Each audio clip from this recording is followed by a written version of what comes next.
আমি পর্যন্ত চমকে গিয়েছি। কখন চমকে গিয়েছি? যখন আমি দেখলাম যে আর্টিফিশিয়াল ইন্টেলিজেন্স এসে আমাদের জীবনটাকে টাচ করার চেষ্টা করছে, বুঝেছেন? আমি পৃথিবীটাকে আমি আমার চোখ দিয়ে দেখবো, আমি স্মার্টফোনের স্ক্রিন দিয়ে দেখতে রাজি না। আমরা কিন্তু এখন খুবই কঠিন সময় আছি, অত্যন্ত কঠিন, সবাই টের পাচ্ছে না, রাইট? কারণ পৃথিবীটা চেঞ্জ হয়ে যাচ্ছে, খুবই দ্রুত চেঞ্জ হয়ে যাচ্ছে। আমি সায়েন্সের মানুষ, আমি কম্পিউটার সায়েন্সের হেড অফ দ্য ডিপার্টমেন্ট ছিলাম, ইলেকট্রিক্যাল ইঞ্জিনিয়ারিংয়ের হেড অফ দ্য ডিপার্টমেন্ট ছিলাম, সারা জীবন সায়েন্স করেছি, সায়েন্সের খোঁজখবর রাখি। আমি পর্যন্ত চমকে গিয়েছি। কখন চমকে গিয়েছি? যখন আমি দেখলাম যে আর্টিফিশিয়াল ইন্টেলিজেন্স এসে আমাদের জীবনটাকে টাচ করার চেষ্টা করছে, বুঝেছেন? অলমোস্ট মানুষের মতন করে চিন্তা করতে পারে এরকম যন্ত্র তৈরি হয়ে গেছে। আমি জানি আমাদের বাংলাদেশে এখন আর্টিফিশিয়াল ইন্টেলিজেন্স ব্যবহার করে বই লিখছে, মানুষ লিখছে না, কিন্তু যন্ত্র বই লিখছে, রাইট? সেই বই ছাপা হচ্ছে, মানুষজন না বুঝে সেই বই পড়ছে। কাজে আমাদের সঙ্গে কম্পিটিশন শুরু হয়ে গেছে। আমাদের সঙ্গে কম্পিটিশন কাছে শুরু হয়েছে? যেগুলো নিয়ে আমি ছেলেবেলায় সায়েন্স ফিকশন লিখেছি, হুবহু এই জিনিস ঘটা শুরু করেছে।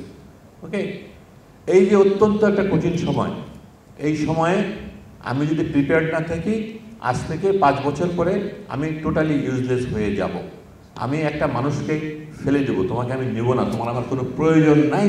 কারণ আমি $20 একটা সফটওয়্যার দিয়ে তুমি যা যা করতে পারো হুবহু সেই কাজ আমি করতে পারি, আমি খামাখা তোমাকে রাখবো কি জন্য?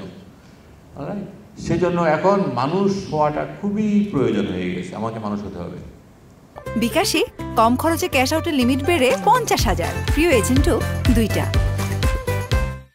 আপনারা কি খেয়াল করেছেন যে আমাদের দেশের ছোট বাচ্চাদের ভিতরে, যাদেরকে 2 বছর কিংবা 3 বছরের বাচ্চা, আপনি খোঁজ নিয়ে দেখেন, অনেক পরিবারের ছোট বাচ্চা পাবেন যাদের স্পিচ ডিলে, ইন আদার ওয়ার্ডস বাচ্চারা সময় মতন কথা বলছে না। খোঁজ নিয়ে দেখেন কেন কথা বলছে না।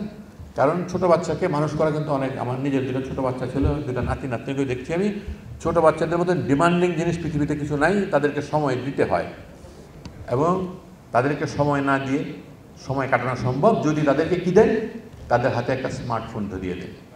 অলরাইট, হাতে একটা স্মার্টফোন ধরিয়ে দেন, সেটা কিন্তু ওয়ান ওয়ে কমিউনিকেশন, সে তার সঙ্গে কমিউনিকেট করে, উল্টাটা কিন্তু কমিউনিকেট করেন না।